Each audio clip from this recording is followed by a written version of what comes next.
Should I go on? I mean, Royal Dutch Shell. I Yeah. mean, people hate oil, but I always think like once you go black, you never go back. That's what I have with energy as well. We are two wild and crazy guys. What is up, YouTube? What is up, world? International. We're going international for this one. I have my very distinguished guest here, the European dividend growth investor. How are you today? Hi, Russ. I'm actually doing really well. It's a Saturday afternoon here over in Europe, so the stock markets are closed. And I must confess, I've been already looking forward for almost a week since we kind of planned this to be together, to really be on your channel, because I often watch your videos, not all of them, but if I have a chance, typically on the Sundays, I try to tune in. The other time also on the what is it, the live streams. So yeah, it's an honor to be here. Thank you for that. Yeah, absolutely. And I just wanted to let everybody know that there's a whole wide world, especially those of you in the United States, outside of the United States. And it just helps to get all the information that we can get, and especially with a European focus, which we don't hear too much here in the United States. So I wanted to introduce you all to this wonderful, wonderful content creator. And I hope that you will follow him on Twitter if you're on there.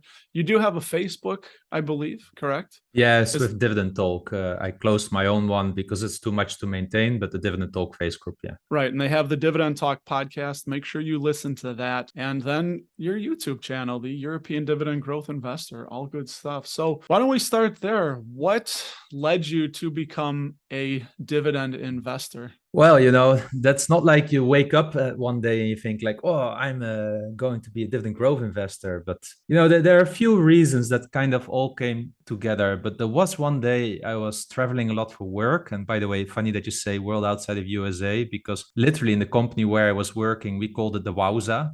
So you had the USA and the Wowza.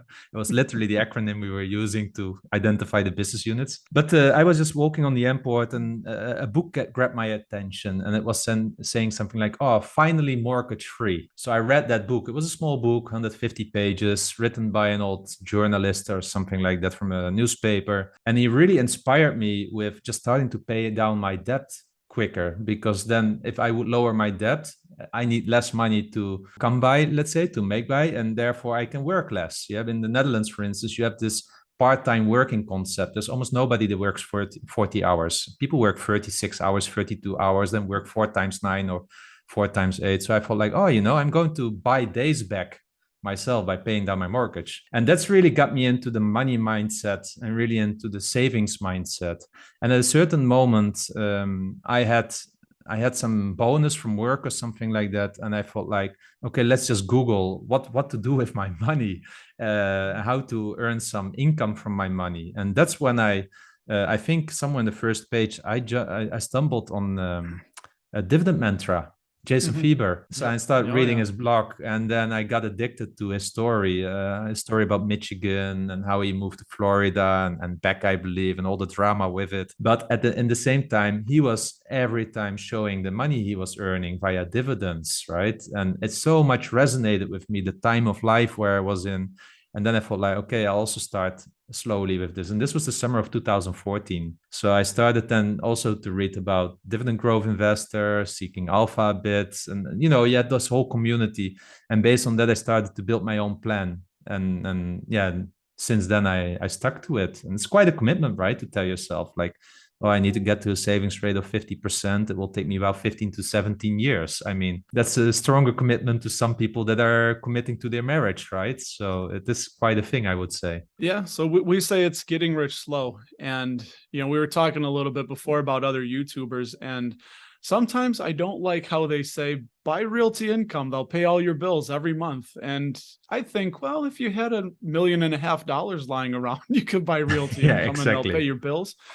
So, speaking of savings rates, I will say this is the quickest. I maxed out this week my 401k here in the United States. We can put in $20,500. And to start the year, I bumped the pre-tax dollars going into 30%. So that really helped. And now I get a bonus to buy more dividend stocks in the taxable account. But you talked about paying off your mortgage. Did you do that? Do you think? I did it at the time. Yeah. Yeah. I did it at the time until I discovered dividend investing. So I was indeed paying it down and then, using that compounding of lower mortgage cost. But then I moved to Poland. So I live in Poland now. I took a new mortgage and I've not paid a cent down because I started dividend investing at the same time. And here it becomes an opportunity cost. I have a low amount of debt on my house. So I felt like, oh, I can better put that money in the stock market, assume that I earn 10% annually per year instead of 2% or 3% on the mortgage rate. I must confess, it's nowadays already like last time I checked, 8% we pay because it Wow. went from 2.5% in December to 8% right now. But the good news is the Polish government intervened. Everyone can take a credit break at the moment. So I'm going to apply for that. So it means I don't need to pay my mortgage for 3 or 4 months. It will be then after the 25 years. I take 3-4 months longer to, put a little bit a halt to the inflation pressure citizens feel. So why not use it? I mean, banks didn't pay the bill yet for 2008, so screw them back, right? If it's there, take it. You'd be silly not to. Yeah, we're here in the United States. We just refinanced earlier when mortgage rates were low. We have a 2.25% mortgage interest rate, which is really, really low. And now it's just, I think this week it went just over 5% again. So I go back and forth between wanting to pay off the mortgage and then investing. So I do a little bit of overpaying, but mostly just everything is going toward the market because we know over the long term it's going to go up and to the right. Yeah, it's my thinking as well. And it's also really an opportunity cost point of view. And there's one more important thing because you also mentioned just about here in the United States. There's one other reason which really, really motivated to take power into my own hands. And you need to know that I look at it from a Dutch perspective because that's the news I usually read. The pension system there works in such a way that it re-indexes every year based on the inflation numbers. That's the idea. So if you're now contributing via your salary for your retirement, right? Mm-hmm. So yes. let's say you would make $1,000 in retirement or $2,000 in retirement, but there's inflation happening. So they should re-index, for instance, if the inflation this year is 8%, it should go 8% up. So next year you would, at your target retirement, get 2,060, let's say. Mm-hmm. But then I look back over the last 10 years and it only re-indexed once for 0.5% or something like that, while inflation over the same time was almost 20% accumulated. So I thought like, hey, wait a second. I just lost on the promised retirement at 65. I lost already 20%. In the meantime, they increased the age from 65 to 67. So I thought like, hey, wait a second. If this is a trend, there will be nothing left for me. So I also started thinking like, I need to work for my own retirement and just assume that I will get nothing from the government. I guess this is more the American mentality. In Europe, it takes 50 years later for us to discover this, I guess, or to realize this. But it is also up till today really a strong motivator because our retirement systems can't keep up with the inflations that we are experiencing. Right here in the United States, we have Social Security, and they give the COLA increases, the cost of living adjustment every year, and it's supposed to keep up with inflation. I don't remember this year's number, but it was the biggest, I believe, ever that they've given because inflation has gone up so much. So, a lot of people my age, I'm 44. I'll be surprised if it's there when I'm 65, but we can delay. And the longer we wait to start collecting Social Security, the more money we will get. So nice. I'm going to try and wait till at least 70 if it's still there. I honestly don't expect it to be because I think in 2036, and somebody will correct in the comments that they are expecting it to be insolvent, the Social Security slush fund. So yeah, like the rest of the world. Yeah, like Milton Friedman once said, if you put the government in charge of sand in 5 years, you'll have a shortage of sand. Or Sahara Desert might have been. Yep, Milton Friedman, God bless him. So we won't get into that part of the discussion. Anyway, so people, if you haven't noticed by now, there is a nice little video over our guest's face, and he is anonymous by choice. So why in the wide world of sports are you anonymous? Yeah, it's actually really simple. I've got a certain job where I have a lot of responsibility and also a lot of visibility. So I prefer to, I said, keep my business and the things I do private separate from each other.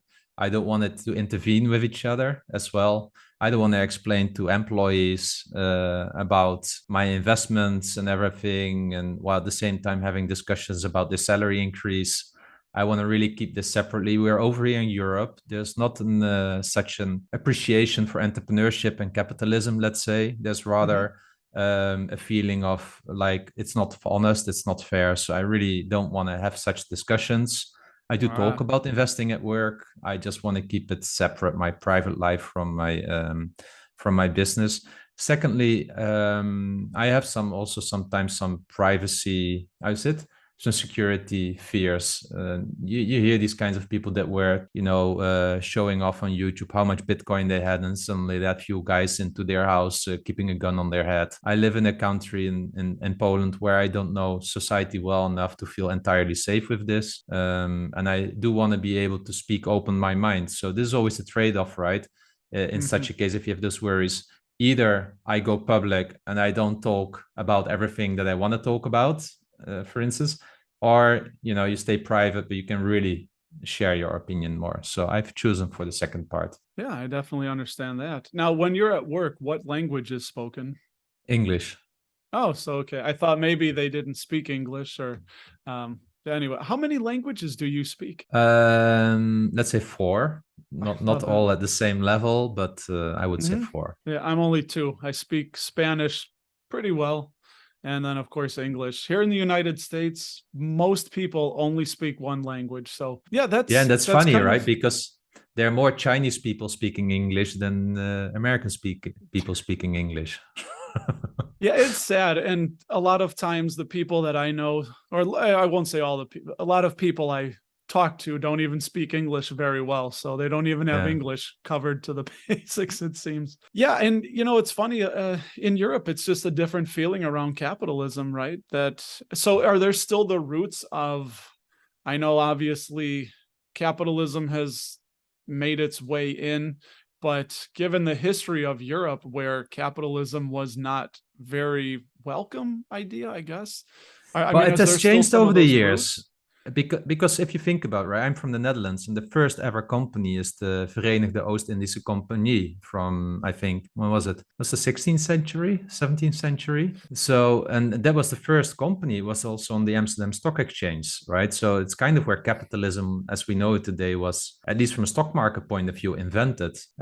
What you just see, I think, is what we call socialism here, is like caring for each other, looking Mhm. after each other is really important over here in Europe. I don't know all the roots of it. I think Americans often look at Europe as being communism, but I think Yep. when I hear people saying that, they have no clue what communism really is about. So there's something in between, I would say, which we call socialism. It's not a dirty word here necessarily. For me, it really means looking after each other. And I don't Mhm. think there's anything bad in that. But there is this thing, what I really appreciate in America is this appreciation for entrepreneurship, appreciation for people that stand out. And at least I always have a little bit of the feeling that in the Netherlands we even have even expressions around that, like don't put your head above the Malieveld, let's say, or sticking your head out. I mean, it all means like act normal. You act already normal enough. So there's this feeling in society, right? And you see this in a lot of areas in society. Then, and I think it also reflects on capitalism. I mean, you should save money at your savings account, then you have something for a rainy day. I mean, even investing is seen as risky. And this is like so deep in the culture, all these kinds of things. I mean, in the Netherlands, I think if you go, for me, it's always interesting. If you go abroad, watch TV and watch the commercial, what you see. In the Netherlands, I think every second or third commercial is about insurance. I mean, people are insured for everything. Yeah. And if you come to Poland, it's all about sneezing and anything with medicine related. I had the same feeling when I'm in America. When I'm in America, it's also often on small businesses. But even I remember one time being in Washington. There was in the evening. There was like, "Are you desperate and lonely? Call God now." Like if you would go to to go to a number, put in your credit card, and speak to God directly. I mean, it shows a lot about the culture and what is important for people, right? And yeah, I think this explains a lot the differences in society as well. I love that. I had never thought of that, of watching the TV and the commercials. So actually, COVID derailed our plans. We were going to make a European trip. So now we're scheduled. We haven't bought the tickets yet, but we're planning on June of 2023. We are going to go to my roots. So I am predominantly Czech. So we're going to go to Prague for 3 or 4 days and then fly over to Dublin and go to Dublin for 3 or 4 days because my wife is mostly Irish. So that should be interesting. I'm looking forward to that. I've never been to Europe. I've never been, but now I'm going to do that. And when we're over there, I'm going to definitely look at the TV commercials just to see right? Because that's what's important to the people. They're identifying what the people want and need, and then they're trying to sell it. Exactly.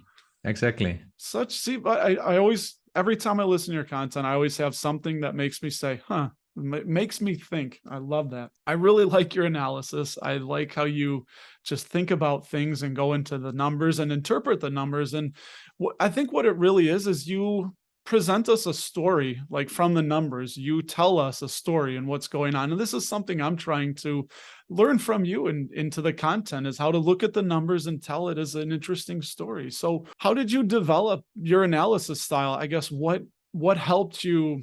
Was there any books, any people in particular, any influences, trial and error? What led you to where you currently are right now in how you think about stocks and look at the numbers and the financial statements? Yeah. So what's probably good to mention here is, actually, I would like to take a step back even before I start giving book recommendations or something like that. I think I'm just born with a certain amount of curiosity. I mean, if I'm watching out the sky, I'm wondering, why is the sky blue and not red?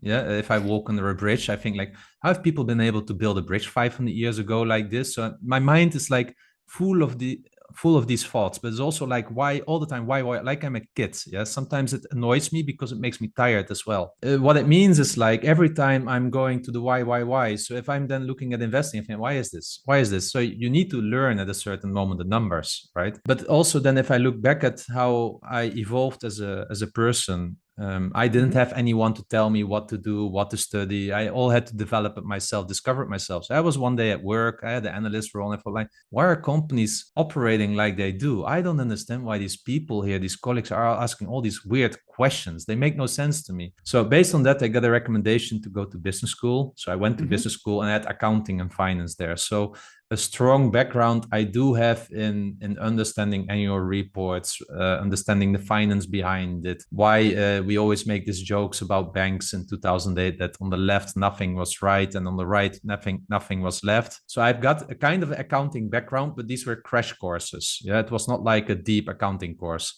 but I didn't do anything with it for 6-7 years. So when I then really started going into dividend investing, you read Peter Lynch, One Up on Wall Street. He starts to talk about, I believe, the PAC ratio and the PE numbers. You read blogs, people use these numbers. And that's where I rediscovered my joy I actually have for looking into numbers. It really feeds my analytical mind. And what I like, actually, you mentioned already, spot on there.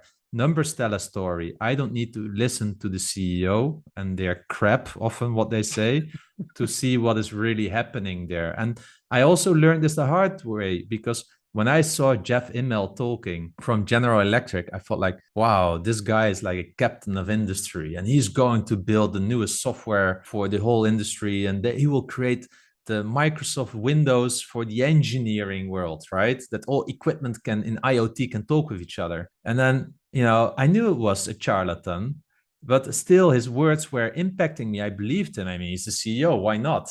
But the numbers were telling some total different story. And I felt like, they're just bookkeeping, and I understand that. And that's also what they say. Yeah, and then I burned my fingers on G, and I felt like, okay, I'm going to look in the numbers from now on. And then you see, like, you discover like that all these CEOs are effectively kind of cheating on the investors. I'm overreacting here, right?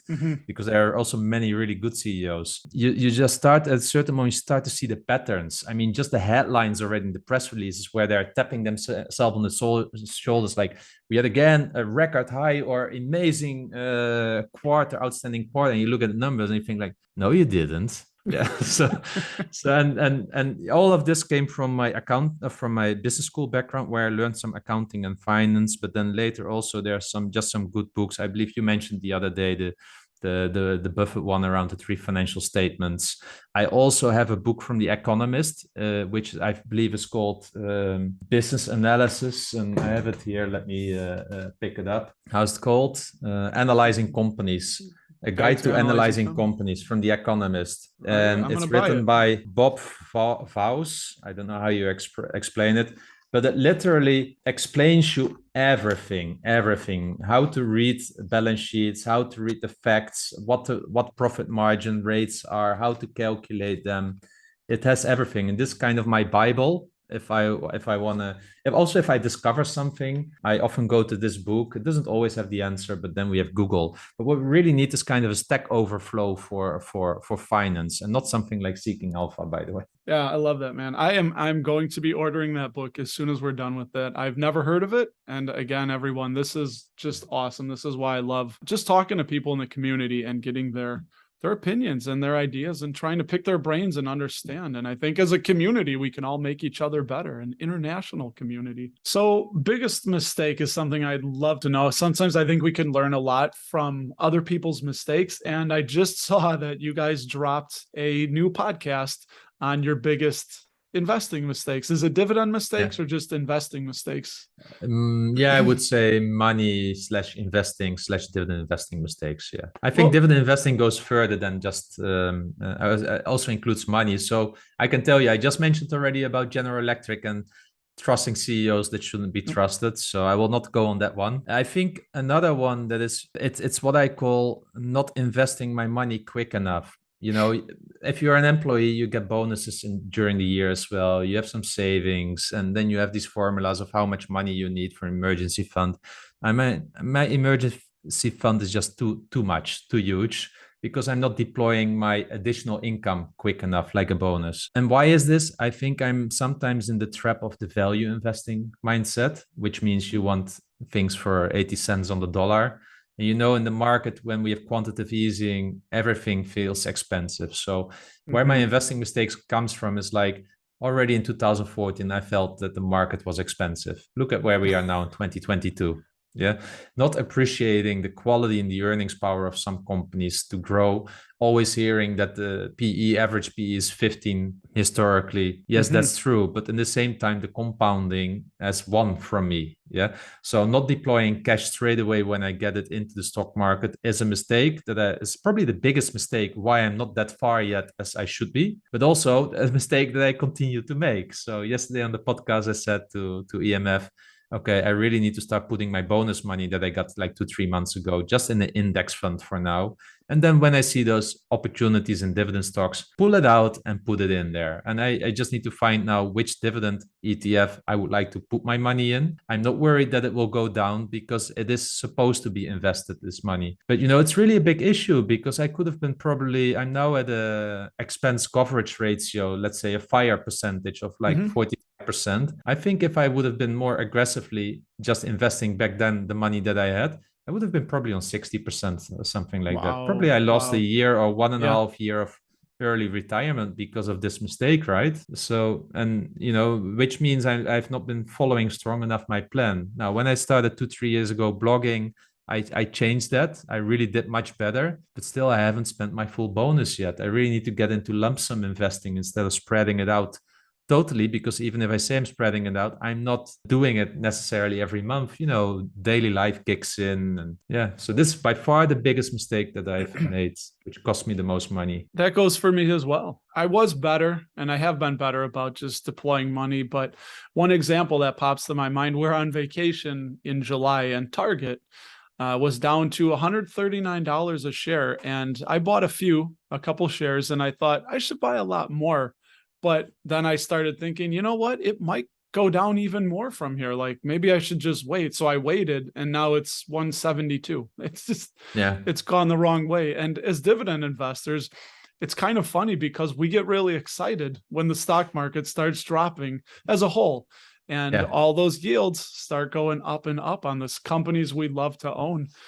And I think that's just, it's funny though, that we're so worried about about not getting a good enough deal, and then we get these good deals, but then We we look become at the greedy. past. Yeah. Yeah, that's what I did. I was like, you know what, I'm gonna wait for maybe 130 or like 125, and then I'm really gonna go hard and buy a bunch, and I don't know Yeah. if it'll ever go back there. I mean, we just don't know what's gonna happen. But one way I Yeah, mitigated this is by always having 4 or 5 purchase orders outstanding for companies that I like to have at a certain price, because it takes my emotion out. It takes also my daily life out, because sometimes you're busy at work, and then you don't catch that moment. We cannot time the market, and it has done me well often to use that approach. So, and then I also spent some money of my bonus, because it's usually those purchase orders that are above my monthly savings rate that are getting triggered. and that's been my fear. I've thought about that, also using the ETF strategy of just parking a lot of money there and then pulling it out as things go down. But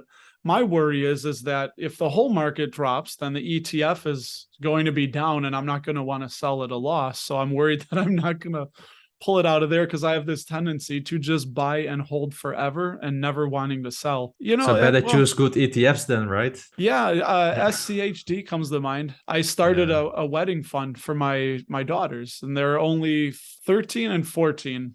So we have some time, and I wish I did this sooner, but I'm putting $100, so $50 a month for each of them, $100 into SCHD and into DIVO, the blue chip Yeah. covered call ETF.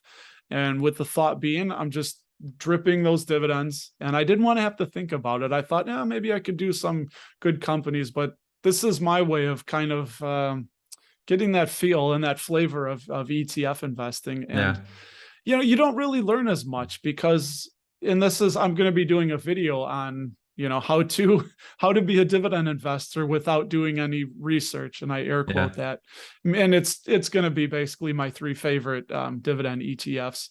But for people that don't want to do like me, that's about to buy the guide to analyzing businesses, a lot of people aren't going to do that. I'm the person No. that's going to read that book, take notes, underline things, and probably read it again and really try and learn and absorb it. So, yeah, I think ETFs are an interesting way to Yeah, go with you're that. so I'm so much jealous on that. Like in Europe, we cannot buy those ETFs easily. We Oh, would need that's to cheat right. a little bit on it. I could on interactive brokers. I could, for instance, declare myself as a professional investor, but then I will lose my protection in case of something happens to interactive brokers. And another one is I could probably try to sell options, put options on SCHD, but I cannot just buy them normally. We can't, because we need to buy in Europe UCITS ETFs, which is kind of giving you a protection as well as an investor, but then you get higher maintenance fees and everything. Right. Poor composed ETFs generally, so you underperform the American alternative. And honestly, I think Vanguard is superior to anything you can get. So I don't understand our politicians to put this protection layer on top of it for Vanguard. It's insane. So I need to put them in inferior ETFs, unfortunately. Well, then you need to run for political office, with that being your goal. That's the rallying cry. No. I like talking about politics sometimes, but I think from American point of view, I would be an independent, as you call Or it. you could just move to America and become a citizen, and you'll. No. Many people think about in Europe, right? But I'm too European. I mean, my roots are here, my family is here. Yeah.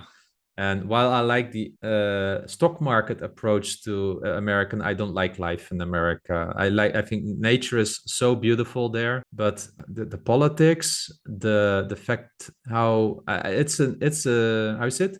I think your society is geared towards supporting companies, not people, and I prefer more the Yeah. people part. Without wanting to go into politics here, so America is a beautiful country to go on holiday, to join the stock market, but to live is for me. I'm too much in love with Europe. Yeah, and I absolutely really love that honest opinion, because, and it is funny here in the United States. I'll get a little, not political, but we have Independence Day on July 4th, which is the holiday that celebrates our independence, from the Declaration of Independence from England. And it's funny because everybody's American flags and America number. And I know people that have never left the country, never left America, and they just, USA's number one, we're the best country. And I always think, like, but you've never been to maybe to Mexico for Yeah. a holiday and that was it, but you've never experienced the world. How do you know this? You know, and like I Yeah. was in the Navy and I saw Australia and the United Arab Emirates and Oman and Bahrain, and I saw different Tasmania. I saw different countries. So there was good and bad. So it's strange for me because I always tell people and they don't understand when I say on every 4th of July, we call it, I'm both proud and ashamed to be an American because, you know, there's a lot to work on. There's a lot of good, but there's a lot of bad. And I try to look at things as objectively as I can and understand the way people think. And it's okay that people Uh, think different. So so yeah, two small it's things there. When I was 20, I wasn't really having, of course, I went on vacation to France and Spain, but I knew nothing about the world. Only then, when I really started studying abroad and traveling, you really start to appreciate other countries and cultures. And I think also I can be so happy that I've been grown up and still today living under an American empire. Because I don't know if yeah, Americans know yeah, it, but you're an empire, yeah. and I so much prefer more the American empire than a Chinese or Russian empire or whatever empire we had in history as well. I think by far American has probably, at least for Europe, right, Western Europe point of view, created one of the safest environments to ever live in. So I think that's something you can be really proud on as Americans, at least from a European point of view. Yeah, for a lot of the bad that's been done, also a lot of good has been done, and that's a very interesting take. And I thank you for sharing that. So I would like to know, what would you tell yourself if you could go back to when you started becoming a dividend investor? What do you know now that you would love to tell yourself back then? So when I started to become a dividend investor, buy everything you can in the first year for the money you have. Don't worry too much. Keep it really simple, and learn, because you will make mistakes. Better make them as early as possible. Literally make your own notes in your notebook. Why did you buy something? Write it down and look back at that in time of stress. So one of the things I learned is like doing your homework up front. Under times of stress, it so much helps to go back to those handwritten notes. Why did I invest in Intel? Okay, it's a turnaround. Did something change to my philosophy of being a turnaround? No. Was the last quarterly earnings report convincing me that I'm on the right track? Not at all. But I've literally written there that there will be poor quarters, and to be warned about that. And this keeps my head cool. I was not having that in the beginning here. So just buy everything you feel like you need to learn. You will make mistakes, but at least write it down so that you can analyze, because then really the learning kicks in. And I think that gives you the real wealth in compounding. And that would be really my advice, because I became a better investor when I started blogging. I started writing down what I think about a company, and this has been for me really, I think, fueling my journey, and I see it in my portfolio performance since then. Yeah, no, that's great. And you know, it's kind of like I had a Peter Lynch thought in there that you know, oh my goodness, I lost it. I have too many thoughts in my head. So it's what happens, people. It must be age. I don't know. Do you want to tell how old you are? Yeah, I'm 41.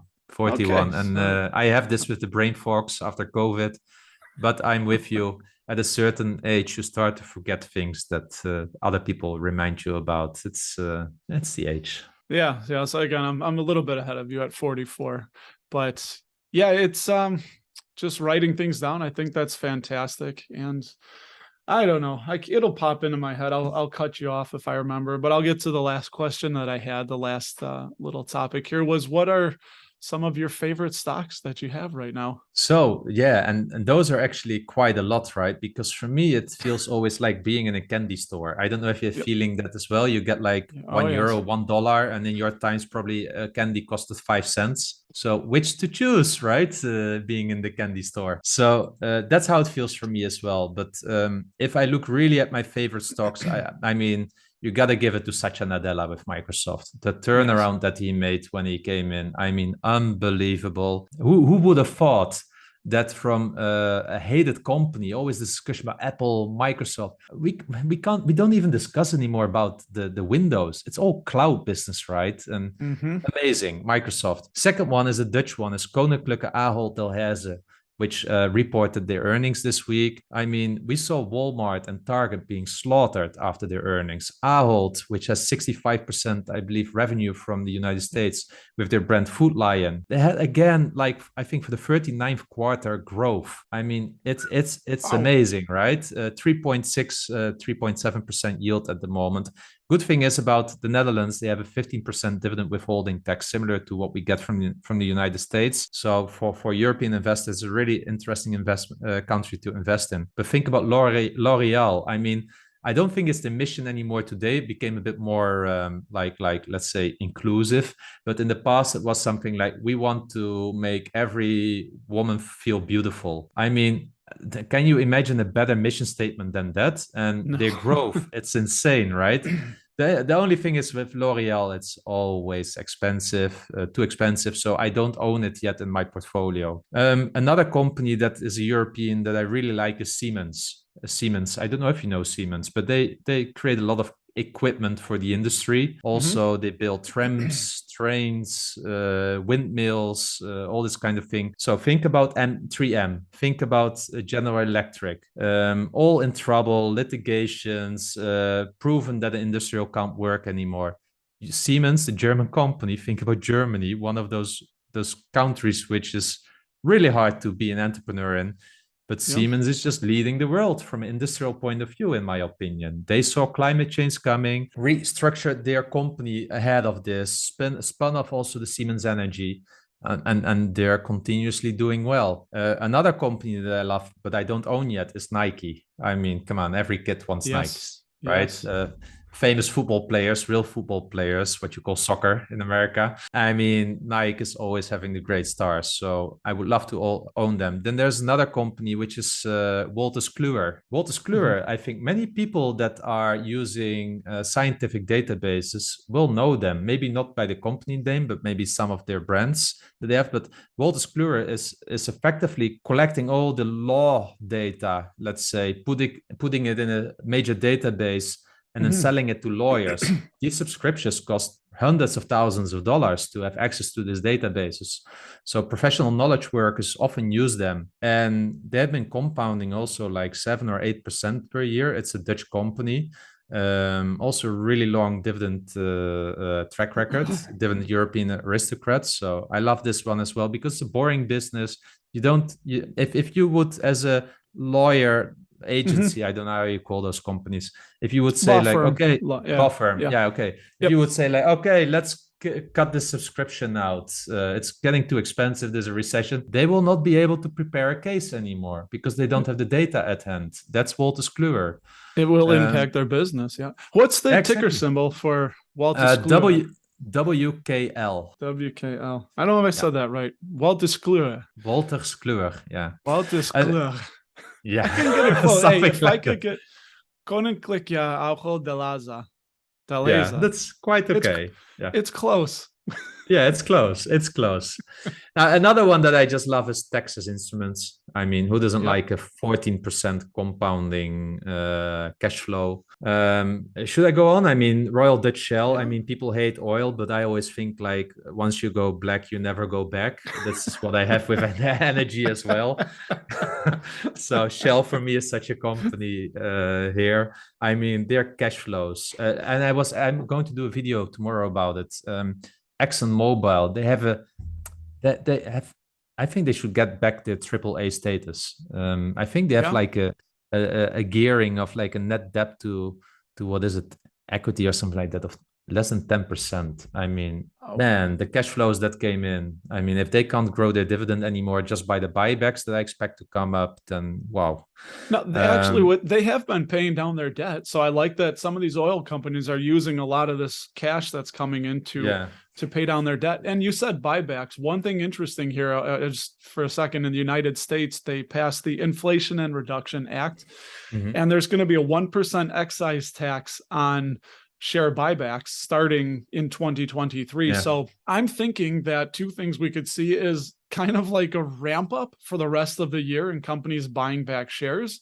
and then maybe they'll cool off buying back shares going forward as long as this law is in place, and maybe instead just boost the dividend to return value to shareholders. So I'm thinking maybe that 1%, offset they might 1% boost their dividends, that'd be good for us as dividend investors. But yeah, that'll be interesting to see how that affects. All I can say, if ExxonMobil has another 2-3 quarters of like this, money will be slushing up to the ceiling in those headquarters there. They will be drowning, and they will not know what to do with that money.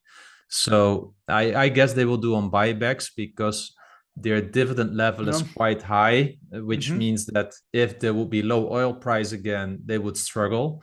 So I think buybacks will, if they can do Shell is going in 1 quarter now, going to buy back 3.3% of their shares at the current price in a single quarter. Yeah, and they are going to do this almost entirely out of their free cash flow. So ExxonMobil is probably coming to a same situation anytime really soon. And this will just give you then already like your next dividend hike, right? So I think these companies, the oil stocks, I think it's not too late. I wouldn't go full all in at the moment in oil stocks, but buy them on the dip if you want to enter a position, and go much deeper if when everyone starts to scream again that oil is dead. Yeah, I remember that. I was buying Exxon at, oh my goodness, $45, $46 a share. And I remember thinking, well, it's going to come back. Everybody's driving every day. I'm driving, we're using oil. I mean, it was a bit of an overreaction, but it was a time of uncertainty. And I guess those are the best times for us investors, right? Yeah, exactly. Yeah. I don't know. I love it, man. I did remember what I was going to say. I wrote it down so I wouldn't forget again. You mentioned Intel, and they're a turnaround play. And I don't know if you mentioned, I didn't watch your last video. Apologies. But I think it takes, I read 3 to 5 years for a chip cycle. So Pat Gelsinger has been there for about 18 months, I think. And so he's got time, like you said, I think in the world of like now, then everybody wants to see immediate turnaround, like right now. And I think it could take a couple of years to get this ship turned around. So I don't know, maybe a lot of that's baked in. The market is forward looking. So I think people might expect, and they said it in their earnings call, that they think Q2 and Q3 are going to be the financial bottom for them. Hopefully, because like you said, the numbers can tell a different story. And I thought of that. What's that old saying, that if a CEO is telling you to buy their stock, that's kind of like a barber telling you need a haircut, right? Yeah, exactly. Yeah, so that's why it's so important that we look at the numbers and what is going on with the company. And we can't just take their word for it. They try and make everything just dressed up nice. So what I can see, right? From what I can observe, and you need to know, we are not analysts working at a bank that can look into the treasures of Intel outside the headquarters, see what they're eating, let's say. Because that's what I would love to do really as an analyst. But what I can see, I watched their Investors Day, which was all around the innovation coming up. And, I just see engineers having fun, doing a world record on overclocking and such. And this kind of the vibe, which he's bringing back, this engineering vibe. I see also in Glassdoor and such that this is not yet in all the areas of the company and such. So this we'll have to see. But at least it's the vibe that I like to see with such companies. Is technology first. Go to your roots. Why are you there? Have fun with that and do good stuff. Secondly, really interesting fact. We know ASML, right? Which is having a monopoly on EUV machines. Intel, when ASML was really in big trouble, Intel took a stake in ASML, like when was it, 8 to 10 years ago? And effectively, because of that, ASML survived. And Intel sold their stake later on again. Now, ASML, I feel, is returning their favor by giving them the next generation EUV machines, the first ones to Intel, I think is 2025. So Intel made already a reservation, had to pay upfront for that. Yep. So I feel like they're kind of returning a favor, and ASML is a management long in place. So I think there's this relationship there. And this is one of my bull cases why I think Intel will be able to buy back market share, because once you own those machines, you already have a head start.